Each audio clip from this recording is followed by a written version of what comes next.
అసలు కాలపురుషుడు అంటే ఎవరు? ఆయన మన శరీరంలోని 12 భాగాలలో ఎలా నివసిస్తారు?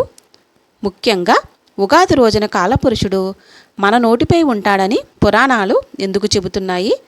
ఈ వీడియోలో తెలుసుకుందాం. ఓం నమో నారాయణాయ. అందరికీ నమస్కారం అండి. మన పురాణాల ప్రకారం కాలపురుషుడు అంటే సాక్షాత్తు ఆ పరమేశ్వరుడి స్వరూపం. సృష్టిని, కాలగమనాన్ని శాసించే ఒక మహాశక్తి. కాలం ఎవరి కోసం కూడా ఆగదు. కానీ ఆ కాలాన్ని శాసించేవాడు ఒకడున్నాడు. ఆయనే కాలపురుషుడు. ఆయన కన్ను తెరిస్తే సృష్టి మొదలవుతుంది, కన్ను మూస్తే ప్రళయం వస్తుంది. కాలపురుషునికి సంబంధించి ఎవరికీ తెలియని ఒక అద్భుతమైన పురాణ గాథను మరియు మీ జీవితాన్ని మార్చే కాల నియమాలను వివరించబోతున్నాం. ఈ వీడియో పూర్తి వరకు చూడండి. మీ కష్టాలకు కాలం ఎప్పుడు చెల్లుతుందో మీకే అర్థమవుతుంది. బ్రహ్మగారు సృష్టిని ప్రారంభించినప్పుడు ప్రతిదీ కూడా అస్తవ్యస్తంగా ఉందంట. సూర్యోదయం ఎప్పుడు అవుతుందో, ప్రాణి ఎప్పుడు పుడుతుందో, ఎప్పుడు మరణిస్తుందో తెలియని అయోమయం నెలకొని ఉంది. అప్పుడు బ్రహ్మదేవుడు శివకేశవులను ప్రార్థించగా వారిద్దరి తేజస్సు నుండి ఒక మహాపురుషుడు జన్మించాడు. ఆయనే కాలపురుషుడు.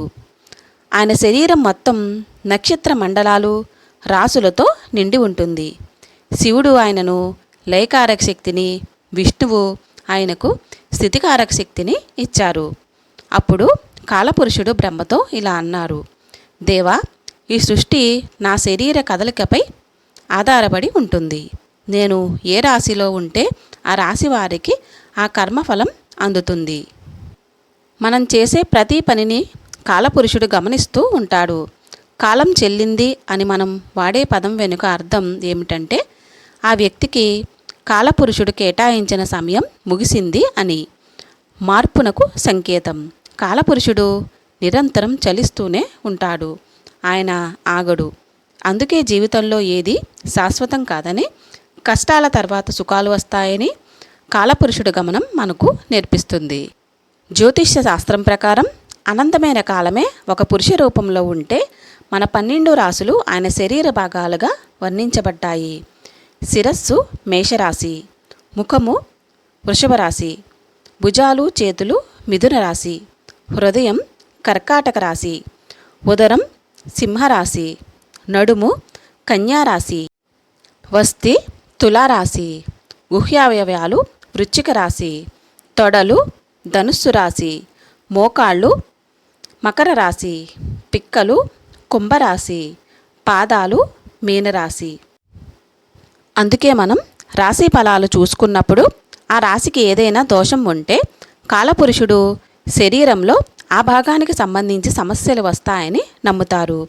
మీ శరీరంలో ఎక్కడైనా ఒకే భాగానికి పదే పదే దెబ్బ తగులుతుంటే కాలపురుషుడు చక్రంలో ఆ రాశికి సంబంధించిన గ్రహదోషం ఉందని అర్థం.